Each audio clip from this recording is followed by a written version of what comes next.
Hello everyone, welcome back to Parcham. आज हम discuss करने वाले एक ऐसा मुद्दा जो काफ़ी दिनों से न्यूज़ में बना हुआ है। In fact international news reporter, international newspaper भी इसको कवर कर रहा है। एक ग्लोबल मुद्दा, एक ग्लोबल क्राइसिस बन चुका है, फूड क्राइसिस। उस जिसके लिए मैंने आपको बताया था कि वर्ल्ड बैंक के द्वारा भी $30 मिलियन वहाँ पर दिया गया है। तो आखिर ये फूड क्राइसिस आया कैसे और क्या भारत में फूड की कमी हो गई है जिसके कारण भारत ने वीट और शुगर को एक्सपोर्ट पे बैन किया है, या फिर प्रिकॉशनरी तौर पे जो है वो वीट और शुगर का एक्सपोर्ट बैन कर दिया है इंडिया ने। फिर क्यों G7 क्रिटिसाइज कर रहा है, भारत की क्या पॉलिसी है या नीतियां हैं। इसके अलावा क्यों IMF के चीफ जो है वो जो IMF की चीफ हैं वो क्यों भारत से कह रही हैं कि वो अपने इस बैन को रिकंसिडर करें। तो क्या सारे रीज़न हैं शुगर और वीट के एक्सपोर्ट के बैन के ऊपर, और कौन कौन सी कंट्री हैं जिन्होंने रिसेंटली कुछ बैन किए हैं और बैन हटाए भी हैं, उनके बारे में भी हम डिस्कशन करेंगे। तो आज का मुद्दा बड़ा इंपॉर्टेंट है। इस पूरे आर्टिकल को पढ़ने के बाद, देखने के बाद, अलग अलग न्यूज़पेपर को कवर करने के बाद मुझे जो रियलाइज़ हुआ वो मैं आपको बताती हूँ कि मुझे लगा कि बिल्कुल सही किया है गवर्नमेंट ऑफ इंडिया ने। गवर्नमेंट ऑफ इंडिया की जो पॉलिसी है वो बिल्कुल अच्छी लगी मुझे, ठीक है। लेकिन फिर भी क्यों क्रिटिसाइज़ कर रहा है G7, स्पेशली जर्मनी, वो हम देखेंगे। साथ ही साथ आपका क्या ओपिनियन है वो भी बहुत मैटर करता है, तो आप हमको वो कमेंट सेक्शन में बताएंगे कि आपका इस सेशन को देखने के बाद क्या ओपिनियन है कि इंडियन गवर्नमेंट सही कर रही है या गलत कर रही है, ठीक है। तो वो आप हमको कमेंट में बताइएगा, और वीडियो के लास्ट में एक छोटा सा क्वेश्चन है जिसका आंसर भी आप कमेंट में दीजिएगा। तो आइए हम पूरी आर्टिकल को पढ़ना और समझना शुरू करते हैं। तो पहले हम बात करेंगे कि क्यों इंडिया ने गेहूं के एक्सपोर्ट पर प्रतिबंध लगाया है। Why wheat export ban in India, ठीक है। पहले वीट के बारे में बात करेंगे और फिर शुगर के बारे में बात करेंगे।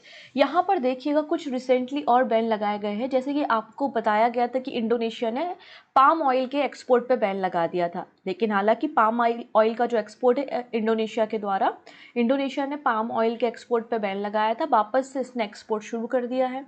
इंडिया ने रिसेंटली वीट और शुगर पे बैन लगाया है, टर्की ने बीफ पे लगाया है, अर्जेंटीना सोयाबीन ऑयल और सोयाबीन जो मील है उन पे बैन लगाया है, और मलेशिया ने चिकन पे बैन लगाया है। तो ये कुछ रिसेंटली लगाए गए बैन है, ठीक है ना, जिसके कारण ग्लोबल मार्केट में फूड क्राइसिस और कुछ समस्याएं आ रही हैं। तो कहानी हम शुरू करते हैं कहाँ से। तो देखिएगा पिछले कुछ सालों में क्या हो रहा है, कोविड-19 का क्राइसिस भी चल रहा था, हमें पता है। जैसे कि आपको पता है कि मार्च 2020 में लॉकडाउन की स्टार्टिंग हुई थी फर्स्ट वेव में, फिर सेकेंड वेव आती है फरवरी दिसंबर 2021 तक, और फिर तीसरी वेव देखी जाती है। तो इस तरीके से लंबे समय से लॉकडाउन भी चल रहा था भारत में, और इनफैक्ट पूरे वर्ल्ड में ही अलग अलग नेशन पे अलग अलग वेव्स आ रही थी और लॉकडाउन चल रहा था। उसके बाद जैसे ही लॉकडाउन को लिफ्ट किया गया आपके मार्च 2022 पे, लेकिन उसके पहले ही फरवरी में क्या शुरू हो गया, रशिया और यूक्रेन का वॉर शुरू हो गया, और जो कि अभी भी चल रहा है, जिसके कारण काफ़ी ज़्यादा क्राइसिस, इनफैक्ट आपकी GDP का फॉल होना, इन्फ्लेशन इंक्रीज होना, उसका एक रीज़न रशिया यूक्रेन वॉर है। तो ये सब घटनाएं हुई तो पूरे वर्ल्ड की इकोनॉमी पे असर हुआ। क्या सिचुएशन बन रही है 2020 से, तो आंसर ये होता है कि फ्यूल प्राइस, क्योंकि रशिया एक्सपोर्ट करता है नेचुरल गैस को, तो फ्यूल प्राइस इंक्रीज हो रहे हैं। ग्लोबल मार्केट डाउन हो रहा है क्योंकि डिमांड ज़्यादा है, सप्लाई कम है, और पेंडेमिक के कारण जो डिमांड और सप्लाई होती थी तो उसकी शॉर्टेज भी देखी गई है। जो कमोडिटीज़ होती हैं उनके प्राइसेस हाई हुए हैं, अनएम्प्लॉयमेंट बढ़ा है। तो ये कुछ स्थिति बन रही है इकोनॉमिक सिचुएशन 2020 से, और इसलिए यहाँ पर ये फूड क्राइसिस की समस्या आपको देखने को मिल रही है। तो आइए हम थोड़ी सी यहाँ पे बात करेंगे। सबसे पहले यहाँ पर इंडिया ने क्या देखा कि जो रिटेल इन्फ्लेशन है वो 7.79% पहुंच गया है अप्रैल में, जो कि 8 सालों में सबसे ज़्यादा है। अभी तक का जो हाईएस्ट 8 सालों में रिटेल इन्फ्लेशन देखा गया है, जो कि RBI के टॉलरेंस लेवल के भी ऊपर है, वो है 7.79% अप्रैल में। तो जब भारत के अंदर रिटेल इन्फ्लेशन बढ़ रहा है, मतलब भारत के अंदर महंगाई बढ़ रही है, इसलिए अलग अलग जगहों पे भारत में पाया गया कि शुगर के प्राइस और गेहूं के प्राइस, जो कि बहुत इसेंशियल थिंग है भारत के अंदर, उसकी प्राइसेस भी इंक्रीज हो रहे हैं। भारत में पाया गया कि वीट की जो प्राइसेस है वो कहीं कहीं पर 25,000 पर टन पाया गया, जबकि भारत की जो गवर्नमेंट है उसका मिनिमम सपोर्ट प्राइस या MSP भी 20,150 पर टन है। उससे भी ज़्यादा 25,000 पर टन कहीं कहीं कंट्री में जो है वो वीट का प्राइस पाया गया। पहली चीज़ ये देखी। दूसरी चीज़ इंडियन गवर्नमेंट के द्वारा ऑब्जर्व की गई कि मार्च अप्रैल के मंथ में बहुत ज़्यादा गर्मी पड़ी थी, भारत में हीट वेव ऑब्जर्व की गई थी। और अप्रैल और मार्च वो महीना होता है जब कि गेहूं की फसल को काटा जाता है। जब इतनी गर्मी हो गई थी तो उतना ज़्यादा प्रोडक्शन भी जो है वो वीट का हो नहीं पाया इस ज़्यादा गर्मी के कारण। अब इस पर तो हमारा कंट्रोल नहीं था, क्लाइमेट चेंजेस जो हो रहे हैं उसके कारण यहाँ पे हीट वेव अटैक की गई इंडिया पे, जिसके कारण वीट का जो प्रोडक्शन है वो डिक्रीज हुआ। यहाँ पे बोला गया डेटा को पब्लिश करते हुए गवर्नमेंट ऑफ इंडिया के द्वारा कि हमने एस्टिमेट किया था कि वीट का प्रोडक्शन 111.32 मिलियन टन होगा, लेकिन मई 2020 में हमारा जो यहाँ पे प्रोडक्शन गेहूं का देखा गया है वो 105 मिलियन टन है। मतलब जितना हमने एस्टिमेट किया था उससे हमारा प्रोडक्शन थोड़ा सा कम भी है, ये भी चीज़ यहाँ पे ऑब्जर्व की गई। साथ ही साथ यूक्रेन और रशिया वर्ल्ड के सबसे बड़े सप्लायर हैं गेहूं के, लेकिन वो तो पूरा लड़ाई में लगे हुए हैं, वॉर में लगे हुए हैं, तो ग्लोबल लेवल पे जो है वो वीट की कमी आ गई। और ग्लोबल लेवल पे जब डिमांड बढ़ती है तो प्राइसेस भी इंक्रीज होता है ना। तो इसलिए यहाँ पे वीट के जो लेवल प्राइसेस है वो पूरे ग्लोब में, पूरे वर्ल्ड में, यूरोपियन यूनियन कहिए या फिर आप किसी भी नेशन में कहिए, इनफैक्ट भारत में भी वीट के प्राइसेस इंक्रीज हो गए। इतनी चीज़ें आपको क्लियर हुई? ठीक है। इसके अलावा चाइना भी एक बहुत बड़ा एक्सपोर्टर है वीट का, लेकिन इस साल चाइना में भी जो है वो वीट का प्रोडक्शन कम हुआ, जिसके कारण ग्लोबल क्राइसिस और बूस्ट कर लिया और पकड़ लिया। इतनी चीज़ें हमको क्लियर हो गई हैं। चलिए अब यहाँ पे देखिए, तो भारत कहता है कि हमने कुछ प्रिवेंटिव मेजर लिए हैं, क्योंकि यहाँ पे हॉटेस्ट मार्च हमने देखा है 122 सालों में। हीट वेव का अटैक आया था जिसके कारण हमारा गेहूं का प्रोडक्शन कम हुआ है। और गेहूं की जो क्रॉप होती है वो रबी की क्रॉप होती है, जिसको हम जनरली नवंबर में इसको लगाते हैं और अप्रैल में इसको हार्वेस्ट करते हैं। और अप्रैल के समय हीट वेव आई थी जिसके कारण प्रोडक्शन कम हुआ। अब प्रोडक्शन जब कम हुआ है तो हम कैसे ज़्यादा देशों को सप्लाई कर सकते हैं? ठीक है, पहले हमें देखना है कि हमारे भारत के लोगों की सप्लाई कंप्लीट हो रही है कि नहीं हो रही है। साथ ही साथ यहाँ पे जो 3 फार्म बिल आए हुए थे आपको पता है, तो फार्म बिल का भी प्रोटेक्ट पंजाब हरियाणा के जो किसान हैं उनके द्वारा किया गया था, और वो गवर्नमेंट से काफ़ी नाराज़ भी थे। तो यहाँ पर देखिएगा, आपको पता है ना कि जब भी प्रोडक्शन होता है तो किसान जो मंडी के थ्रू गवर्नमेंट को अपना जो प्रोडक्शन है वो बेचते हैं, और वो बेचा किस पे जाता है? एमएसपी पे बेचा जाता है। ठीक है, जो फॉर्म लॉ आए थे उसमें साफ साफ कहा गया था कि आप मंडी के बाहर भी प्राइवेट जो होल्डर्स है, प्राइवेट जो प्लेयर्स हैं उनको भी बेच सकते हैं। तो यहाँ पर आपको पता है ना कि जब मार्केट में डिमांड बढ़ रही है तो इसका फ़ायदा तो प्राइवेट प्लेयर उठाएंगे ही, क्योंकि प्राइवेट प्लेयर का एजेंडा ही होता है कि ज़्यादा से ज़्यादा मनी को यहाँ पर कमाना है। तो यहाँ पर जो एमएसपी थी, अभी हम देखेंगे कि लगभग 2050 रुपीज़ जो है वो एमएसपी थी गवर्नमेंट ऑफ इंडिया की, उससे ज़्यादा रेट पे प्राइवेट प्लेयर ने फार्मर से गेहूँ को खरीद लिया। तो अब गेहूं जो है वो प्राइवेट प्लेयर के हाथों में ज़्यादा चला गया, और प्राइवेट प्लेयर के हाथों में जब पैसा जाता है या फिर कोई भी प्रोडक्शन का माल जाता है तो वो तो अपने अकॉर्डिंगली उसको बेचते हैं, जब डिमांड ज़्यादा होती तब उसे बेचा जाता है। मतलब एक बहुत बड़ी समस्या यहाँ पे इंडिया ने ये भी बताई थी, भारत के रिस्पेक्ट पे नहीं पूरे वर्ल्ड के रिस्पेक्ट में इंडिया ने एक समस्या यहाँ पे बताई थी, होर्डिंग की समस्या, कि बड़े बड़े जो प्लेयर हैं वो जो वीट है, राइस है, पल्सेस है, उनको होल्ड करके रखते हैं और ग्लोबल मार्केट को मैन्युपुलेट करने का काम करते हैं। जब ग्लोबल मार्केट में डिमांड ज़्यादा होती है तो उसको मार्केट में हाई प्राइस पे बेचा जाता है, जिसके कारण सारे जो कम्युनिटीज़ हैं उनके प्राइसेस हाई हो जाते हैं। तो ये भी यहाँ पे कंसर्न गवर्नमेंट के द्वारा दिखाया गया। मतलब आप कह सकते हैं कि एमएसपी कम थी, प्राइवेट प्लेयर ज़्यादा ऑफर कर रहे थे किसानों को, तो किसानों ने, एक तो प्रोडक्शन भी कम हुआ था, डिमांड भी ज़्यादा थी, तो किसानों ने प्राइवेट प्लेयर को ज़्यादा अमाउंट में, ज़्यादा पैसों के लिए बेच दिया वीट को। तो गवर्नमेंट के पास, मतलब एफसीआई का काम क्या होता है, यहाँ पे जो मंडीज़ के थ्रू यहाँ पर एमएसपी पे फूड को स्टोर करने का काम करती है, और इस फूड का उपयोग जो है वो प्रधानमंत्री गरीब कल्याण योजना या पब्लिक डिस्ट्रीब्यूशन सिस्टम के जरिए गरीबों में बांटने का काम किया जाता है। तो वो आपके पास शॉर्टेज हो गई। अब आपको करना क्या पड़ेगा, अगर आप यहाँ पे एक्सपोर्ट पे बैन लगा देते हैं तो जो प्राइवेट प्लेयर है वो दूसरे नेशंस को जो है वो गेहूं की सप्लाई नहीं कर पाएंगे। मतलब ये जो गेहूं है प्राइवेट प्लेयर के पास, वो गवर्नमेंट को ही बेचेंगे या फिर भारत देश के अंदर ही उसे बेचा जाएगा, जिससे अगर हमारे गोदाउन में शॉर्टेज भी हो जाती है गेहूं की, तो ये प्राइवेट प्लेयर के पास जो स्टॉक है वो भारत के अंदर डिस्ट्रीब्यूट हो जाएगा। मतलब भारत को टेंशन लेने की कोई ज़रूरत नहीं, भारत के पास सफिशिएंट गेहूं है, वीट है, जो भारत के लोगों की नीड को फुलफिल कर सकता है। अगर हम इस एक्सपोर्ट को बैन नहीं करते तो हो सकता है कि प्राइवेट प्लेयर ज़्यादा दामों पे इस गेहूं को बाहर भेज दें, और अगर फ्यूचर में जो हमारी गोदाम है उनमें शॉर्टेज आती है तो भारत के अंदर इन्फ्लेशन बहुत ज़्यादा आ जाएगा। इसलिए गवर्नमेंट ऑफ इंडिया के द्वारा वीट पर यहाँ पर बैन लगाया गया है, ऐसा स्टेटमेंट गवर्नमेंट ऑफ इंडिया कहती है। इतनी चीज़ें क्लियर हुई कि रीज़न क्या था, तो वही रीज़न यहाँ पे मैंने मेंशन भी किए हैं कि गवर्नमेंट का जो मिनिमम सपोर्ट प्राइस है वीट पर वो 2015 पर क्विंटल है, तो प्राइवेट प्लेयर ज़्यादा ऑफर कर रहे थे, तो इसके कारण यहाँ पर जो है वो गवर्नमेंट फार्मर्स के द्वारा प्राइवेट प्लेयर को गेहूं को बेच दिया गया। पंजाब, हरियाणा, मध्य प्रदेश, उत्तर प्रदेश, ये जो है स्टेट, ये सबसे ज़्यादा वीट को प्रोड्यूस करते हैं, है ना। तो इन्होंने भी जो है वो तीन जो फार्मर्स लॉ आए थे उनके अपोज में थे और प्राइवेट प्लेयर को गेहूं को इन्होंने बेचा। इतनी चीज़ें हमारे पास क्लियर हो गई हैं, ठीक है। इतनी चीज़ें, चलो आगे बात कर लेते हैं। अब जैसे कि मैंने कहा कि public distribution system PDS system होता है, जो कि यहाँ पे ministry of consumer affairs, food and public distribution इसके अंदर काम करता है। तो यहाँ पे फार्मर जो है वो मंडी के थ्रू बेचते हैं, फिर स्टेट में ये जाता है और फेयर प्राइस शॉप में जाता है और पब्लिक डिस्ट्रीब्यूशन के अंदर फ्री ऑफ कॉस्ट, आपको पता है ना, गेहूँ और चावल और दालों को यहाँ पे गरीबों में बांटा जाता है। तो इस पे इफेक्ट ना पड़े, ये जो योजनाएं चल रही इन पे इफेक्ट ना पड़े, इसलिए यहाँ पे एक्सपोर्ट पर बैन लगाया गया है गवर्नमेंट ऑफ इंडिया के अंदर। तो आप क्या कहेंगे, आप कहेंगे कि जो हमने ऑर्डर ले चुके हैं क्या उनको हम डिलीवर नहीं करेंगे, तो आंसर है नो, ऐसा नहीं है। हमने जैसे कि 5000 टन का ऑर्डर टर्की से लिया है, तो हमने जो भी प्रीवियस ऑर्डर लिए हैं हम उनको फुलफिल करेंगे, उनको डेफिनेटली हम वीट की सप्लाई करेंगे, लेकिन हम जो नए यहाँ पे ऑर्डर आ रहे हैं तो उनको बैन कर दिया है कि अब इंडिया जो है वो नए ऑर्डर नहीं लेगा। पहले इंडिया अपनी डिमांड्स को फुलफिल करेगा, उसके बाद वो जब उसे ज़रूरत लगेगी तो बिल्कुल वो एक्सपोर्ट करेगा। साथ ही साथ इंडिया ने ये भी कहा है कि हम वीट के जो हैं वो सेकेंड, हम देखिए हम वीट के अगर हम कंज्यूमर की बात करें तो हम बहुत बड़े कंज्यूमर है, क्योंकि भारत की आबादी बहुत ज़्यादा है, तो कंज्यूमर भी हम बहुत ज़्यादा है।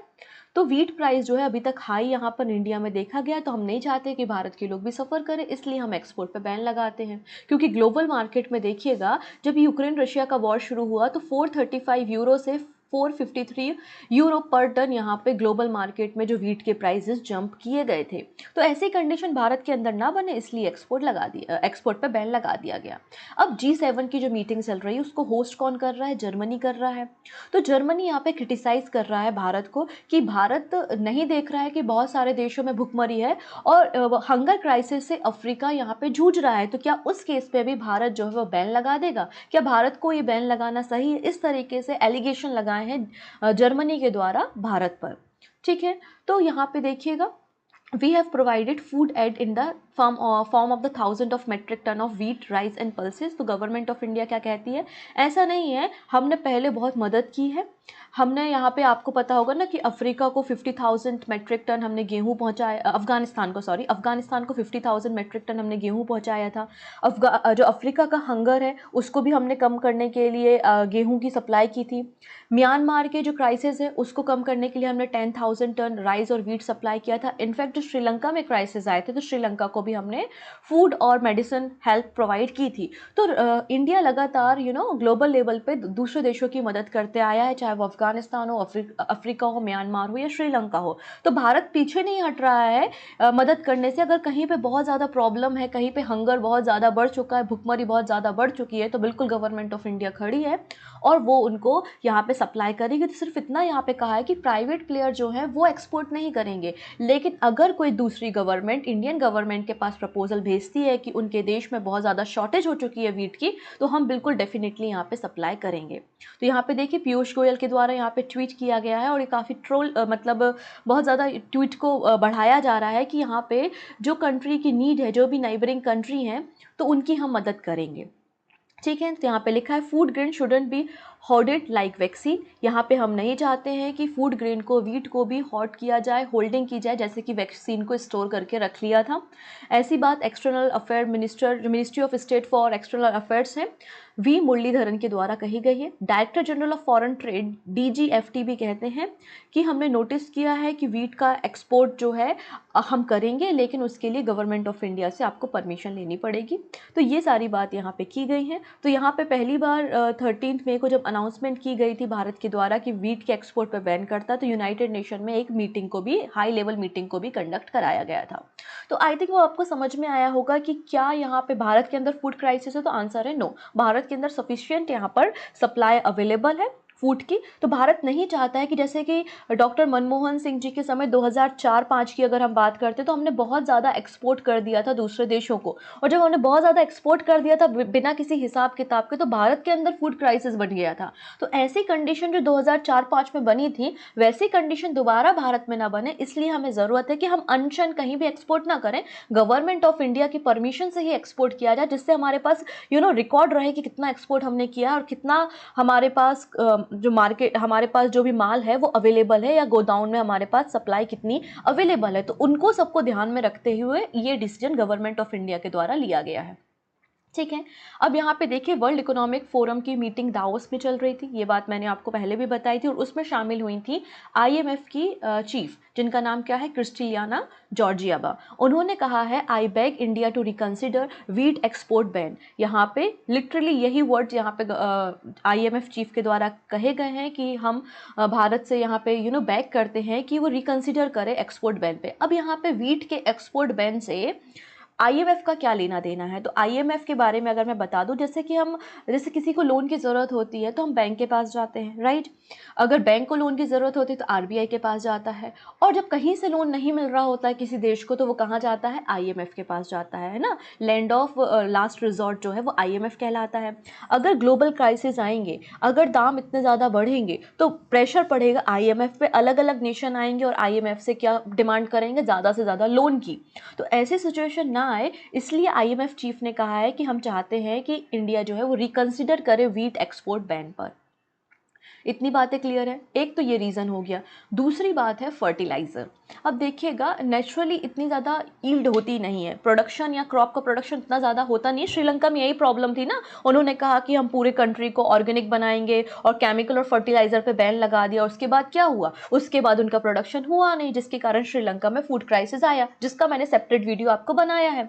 अब देखिएगा, रशिया पे हमने बहुत सारे रिस्ट्रिक्शंस लगाए, हमने नहीं, पूरे नेशंस, पूरे वर्ल्ड ने ही बहुत सारे रिस्ट्रिक्शंस जो है वो रशिया पे लगाए, और रशिया सबसे बड़ा प्रोड्यूसर है फर्टिलाइजर और केमिकल्स का। तो पूरे ग्लोबल मार्केट में फर्टिलाइजर की भी कमी आ गई, और फर्टिलाइजर की जब कमी आ गई तो ये ईल्ड पे इफेक्ट तो पड़ेगा ही पड़ेगा। इसके कारण भी दूसरे देशों में ईल्ड के प्रोडक्शन, मतलब जो भी प्रोडक्शन हुआ है उस पर कमी आई है। ठीक है, पहली चीज़ तो ये। अब इंडिया ने यहाँ पे बार्टर सिस्टम, जो पहले चलता था ना, सामान के बदले सामान दोगे, क्योंकि रूबल पे तो आपने रिस्ट्रिक्शंस लगाए, बहुत सारी जो बैंक्स है वो रूबल को एक्सेप्ट ही नहीं कर रही। तो उस केस में क्या किया जाए, तो इंडिया ने प्लान किया था बार्टर सिस्टम रशियन फर्टिलाइजर के साथ। तो इंडिया जो है बासमती राइस हो गया, टी, मेडिसिन, है ना, इन सबको रशिया को देगा, और बदले में रशिया हमको क्या देगा, फर्टिलाइजर देगा, केमिकल्स देगा। मतलब आप कह सकते हो कि इंडिया में फर्टिलाइजर और केमिकल की कमी नहीं आएगी। इसलिए इंडिया में क्लाइमेट का असर हो वो अलग चीज़ है, लेकिन केमिकल और फर्टिलाइजर की कमी के कारण इंडिया में फूड का प्रोडक्शन में कमी नहीं आएगी, ये बात इंडिया ने कही। चलो, आज हमारे साथ रशिया के संबंध अच्छे हैं, हमने बार्टर सिस्टम अपना लिया, कल को अगर प्रॉब्लम हुई तो क्या, तो उसका भी प्लान इंडिया ने सोच के रखा है। क्या, मैंने करंट अफेयर्स में आपको डिस्कशन किया था कि इंडिया ने जॉर्डन के साथ एमओयू साइन किया है फर्टिलाइजेशन सेक्टर में। मतलब रशिया से डिमांड फुलफिल नहीं हो पा रही है अगर, तो हम जॉर्डन के साथ एमओयू साइन किए हैं। तो जॉर्डन हमको जो है वो, यहाँ पे जॉर्डन का जो फॉस्फेट माइनिंग कंपनी है उसके साथ एमओयू साइन किया है, और जॉर्डन हमको यहाँ पे फर्टिलाइजर सप्लाई करेगा। तो मतलब फर्टिलाइजर की कमी भारत पे नहीं आएगी, ये भारत की पॉलिसी है। इतनी चीज़ें हमको क्लियर हुई। तो ये हमने वीट के प्रोडक्शन से रिलेटेड जो भी इंपॉर्टेंट एस्पेक्ट्स बन सकते थे वो आपको डिस्कस किए। अब आते हैं हम शुगर पे, कि शुगर का बैन, शुगर एक्सपोर्ट पे क्यों बैन लगा दिया, चीनी के दाम क्यों बढ़ रहा है। तो आपने देखा कि अलग अलग जगहों पे चीनी के जो प्राइस है ना, शुगर के प्राइस वो 50 रुपये केजी तक पहुँच गए हैं। मतलब शुगर में भी इन्फ्लेशन देखा जा रहा है। हालांकि अगर हम भारत पे बात करें तो भारत का जो टोटल डोमेस्टिक कंजप्शन है चीनी के मामले में वो 27 मिट्रिक टन है, मिलियन टन है, लेकिन हमने इससे ज़्यादा 35 मिलियन टन जो है वो प्रोडक्शन किया है। तो ऐसी कोई है नहीं कि भारत के अंदर शॉर्टेज है, भारत के अंदर शॉर्टेज नहीं है, लेकिन इसके बैन को होना बहुत ज़रूरी था, नहीं तो भारत के अंदर शॉर्टेज आ जाती। कैसे आ जाती वो भी हम ज़रा देखते हैं। तो देखिएगा, यहाँ पे बेसिकली पूरी तरीके से एक्सपोर्ट को बैन नहीं किया है, बस कुछ रिस्ट्रिक्शंस यहाँ पर लगा दिए हैं इंडियन गवर्नमेंट के द्वारा। अगेन वो प्राइवेट प्लेयर्स की बात यहाँ पर वही सेम रहेगी कि प्राइवेट प्लेयर्स ज़्यादा एक्सपोर्ट करें। ज़्यादा डिमांड यहाँ पे मतलब डिमांड के हिसाब से एक्सपोर्ट करें तो इन्फ्लेशन बढ़ेगा। तो पहली चीज़ तो प्राइवेट प्लेयर को अगर एक्सपोर्ट करना तो गवर्नमेंट ऑफ इंडिया की परमिशन लगेगी एक्सपोर्ट करने के लिए। और 10 मीट्रिक टन से ज़्यादा यहाँ पे जो है वो आप एक्सपोर्ट नहीं कर सकते, मतलब रीजनेबल रिस्ट्रिक्शंस जो है वो शुगर पे लगाई हैं। और ये रिस्ट्रिक्शन 1 जून से 31 अक्टूबर तक रहने वाली हैं। ठीक है, according to the report the government has told trader to secure permission for overseas sale of the sugar from the 1 June to 31 October. ठीक है ना, मतलब आपको दूसरे देशों में एक्सपोर्ट करने से पहले गवर्नमेंट की परमिशन लगेगी। चलो अब हम बात करते हैं कि ऐसा क्यों किया गया। तो जैसे कि हमें पता है कि ब्राज़ील सबसे बड़ा प्रोड्यूसर और सबसे बड़ा एक्सपोर्टर है शुगर का। ठीक है, उसके बाद इंडिया भी एक बिगेस्ट प्रोड्यूसर है शुगर का और सेकंड लार्जेस्ट एक्सपोर्टर है शुगर का, वो है इंडिया। अलग अलग नेशन में ये बेचता है। तो क्या पहली बार इंडिया ऐसा कर रहा है? नहीं। अगर हम 2016 में बात करें तो 2016 में 20% जो है एक्सपोर्ट ड्यूटी यहाँ पे गवर्नमेंट के द्वारा लगाई गई थी, जिससे ज़्यादा अगर एक्सपोर्ट ड्यूटी लगाओगे तो ज़्यादा महंगा होगा, आप बेचोगे नहीं, ज़्यादा एक्सपोर्ट नहीं करोगे, इस तरीके से 20% तब भी रीजनेबल रिस्ट्रिक्शन शुगर पे लगाए गए थे 2016 में। और अभी दूसरी बार यहाँ पे रीजनेबल रिस्ट्रिक्शन शुगर पे लगाए गए हैं। उसका रीज़न हम समझते हैं। ठीक है, तो गवर्नमेंट ऑफ इंडिया ने डिसाइड किया है कि यहाँ पे 100 लाख मीट्रिक टन या फिर 10 मिलियन टन जो है वो ही यहाँ पे शुगर को एक्सपोर्ट किया जाएगा, वो भी परमिशन के साथ। ठीक है, और यहाँ पे जैसे कि हमारा फाइनेंशियल ईयर होता है ना, वैसे शुगर का भी सीज़न होता है 2021-22 अक्टूबर सितंबर। तो अक्टूबर से सितंबर शुगर का सीज़न होता है। तो यहाँ पे शुगर की जो सप्लाई है वो रिस्ट्रिक्टेड कर दी गई है। लेकिन जो पहले हमारी कोई डील हुई होंगी या पहले से हमारे पास कोई ऑर्डर होंगे तो उनको हमने नहीं रोका है, हम उनको सप्लाई करेंगे। अगर हम यूके और यूएस के बारे में बात करते हैं तो यूके और यूएस के साथ हमारा CXL और TRQ, CXL मतलब कंसेशन ऑन एक्सपोर्ट और TRQ मतलब ट्रैफिक रेट कोटा, तो ये दोनों हमने ऑलरेडी साइन किए कि एक रीजनेबल अमाउंट ऑफ शुगर तो हम इनको देंगे ही देंगे। तो मतलब यहाँ पे यूके और यूएसए की सप्लाई को नहीं रोका जाएगा, ये बात हमें बताई गई है। Directorate of sugar, department of food and public distribution, ministry of consumer affairs, food and public distribution के द्वारा। और 1 जून तक आपको एक्सपोर्ट करने में शुगर में इनकी परमिशन की रिक्वायरमेंट होगी। इतनी चीज़ें क्लियर है। अब देखते हैं हुआ क्या। जैसे कि कहा मैंने कि ब्राज़ील सबसे बड़ा प्रोड्यूसर है। इस साल ब्राज़ील में भी शुगर का प्रोडक्शन पहले से कंपैरिजन में थोड़ा कम हुआ है। ठीक है, लेकिन तो भी इतना कम नहीं हुआ कि ग्लोबल मार्केट में क्राइसिस आ जाए। लेकिन ब्राज़ील ने भी ग्लोबल मार्केट में शुगर को एक्सपोर्ट पे प्रतिबंध लगाए हैं, रिस्ट्रिक्शन लगाए हैं। रीज़न इज़ दैट कि ब्राज़ील शुगर केन को प्रोड्यूस कर रहा है। ब्राज़ील शुगर केन को प्रोड्यूस कर रहा है। शुगर केन को हम गन्ना कहते हैं और शुगर केन से ही बाद में शुगर बनाई जाती है। लेकिन इसी शुगर का बाई प्रोडक्ट के ज़रिए जो है वो एथेनॉल भी बनाया जाता है। तो ब्राज़ील में एथेनॉल की फ्यूल डिमांड बहुत ज़्यादा है। ब्राज़ील में एथेनॉल या फिर फ्यूल डिमांड बहुत ज़्यादा है। तो उस फ्यूल डिमांड को फुलफ़िल करने के लिए ब्राज़ील ने शुगर की एक्सपोर्ट को रिस्ट्रिक्टेड करते हुए उस शुगर का यूज़ एथेनॉल या शुगर केन का यूज़ एथेनॉल के प्रोडक्शन में लगा रहा है, क्योंकि सभी देश चाहते हैं अपने देशवासियों का हित पहले हो, फिर बाद में हम ग्लोबल क्राइसिस को समझ लेंगे। तो यहाँ पर जब ब्राज़ील ने रिस्ट्रिक्शन लगाए तो उसके कारण ग्लोबल मार्केट में क्या हुई, डिमांड बढ़ी। और ग्लोबल मार्केट में डिमांड बढ़ती है तो प्राइस भी हाई होना शुरू हो जाते हैं, है कि नहीं। तो ये रीज़न है यहाँ पर। तो ब्राज़ील किस पे काम कर रहा है? एथेनॉल पे काम कर रहा है। तो क्या भारत को कोई चिंता नहीं? भारत ने लास्ट फाइनेंशियल ईयर में 112 बिलियन डॉलर का जो है वो क्रूड ऑयल परचेस किया था। मतलब हमारी डिपेंडेंसी क्रूड ऑयल पे कितनी ज़्यादा है, हम कितना ज़्यादा अमाउंट देते हैं क्रूड ऑयल में। तो क्या हमें एथेनॉल का प्रोडक्शन नहीं करना चाहिए? तो बिल्कुल हाँ। यहाँ पर देखिए गवर्नमेंट ऑफ इंडिया के द्वारा भी नेशनल पॉलिसी ऑन बायोफ्यूल जो कि 2018 में आई थी उसको रिसेंटली अमेंड कर दिया गया। और अमेंडमेंट करके क्या कहा गया, हमारा जो 2030 का टारगेट था कि हम 20% यहाँ पर एथेनॉल प्रोड्यूस करेंगे, तो हम इस टारगेट को 5 साल पहले शिफ्ट करते हैं। अब हमारा टारगेट क्या हो जाएगा, 2025-26 हो जाएगा। To advance the ethanol blending target of 20% blending of ethanol in petrol 2025-26 from 2030। तो ये बात यहाँ पे इंडियन गवर्नमेंट के द्वारा भी की गई। मतलब इंडिया का भी जो शुगर केन है वो भी अब एथेनॉल के प्रोडक्शन में दिया जाना है, जिससे हमारी डिपेंडेंसी क्रूड ऑयल पे हम जितना खर्चा करते हैं वो कम हो सके। तो ये रीज़न है कि मार्केट में अब शुगर केन कहाँ यूज़ हो रहा है, एथेनॉल के प्रोडक्शन में हो रहा है। तो शुगर की डिमांड जो है है, इसलिए यहाँ पर मार्केट में बढ़ गई, क्योंकि ब्राज़ील और इंडिया जैसे बड़े बड़े देश जो हैं वो एथेनॉल का प्रोडक्शन करने में लगे हुए हैं। ठीक है, इसलिए इंडिया ने यहाँ पे रीजनेबल रिस्ट्रिक्शन शुगर के एक्सपोर्ट पर भी लगाया है। क्लियर हो गया इतनी चीज़ें? तो ये सारे काम इंडियन गवर्नमेंट के द्वारा किए जा रहे हैं। इनफैक्ट इंडियन गवर्नमेंट के द्वारा अभी आपने रिसेंटली देखा होगा कि जो एक्साइज ड्यूटी है पेट्रोल पर और डीजल पे वो कम की गई थी, जिससे पेट्रोल और डीजल के प्राइजेस भी कम हो सकें। ठीक है, इसके अलावा 200 रुपये सब्सिडी पर गैस सिलेंडर भी उज्ज्वला योजना के अंतर्गत अनाउंस की गई थी। और जो हम इंपोर्ट करते हैं, क्योंकि भारत की 2/3 डिपेंडेंसी जो हमारे ईडिबल ऑयल होते हैं वो हम इंपोर्ट ही करते हैं। भारत में उतना ज़्यादा प्रोडक्शन सोयाबीन का या फिर लिंसेट वगैरह का उतना ज़्यादा प्रोडक्शन होता नहीं है, तो हमारी डिपेंडेंसी दूसरे देशों पे ज़्यादा है। हम बहुत ज़्यादा अमाउंट में इंपोर्ट करते हैं, लगभग 2/3 ईडिबल ऑयल को इंपोर्ट किया जाता है। इसलिए यहाँ पे इंपोर्ट ड्यूटी को भी 5% तक कम कर दिया गया है सोयाबीन और सनफ्लावर में, जिससे भारत में जो ईडिबल ऑयल है उसके प्राइजेस जो इंक्रीज हो रहे हैं तो उनको भी कम किया जा सके, मतलब जो हमारी महंगाई बढ़ रही है उसको भी रिड्यूस किया जा सके। तो क्या भारत की डिपेंडेंसी कुछ ज़्यादा ही नहीं है? तो क्या भारत को इस पे काम नहीं करना चाहिए? बिल्कुल हाँ, भारत को भी ध्यान देना चाहिए कि हम सोयाबीन पे और सनफ्लावर के प्रोडक्शन पे ध्यान दें। इतनी चीज़ें क्लियर हो गई हमारे पास। चलो, तो यहाँ पे अंत में हम बात कर लेते हैं।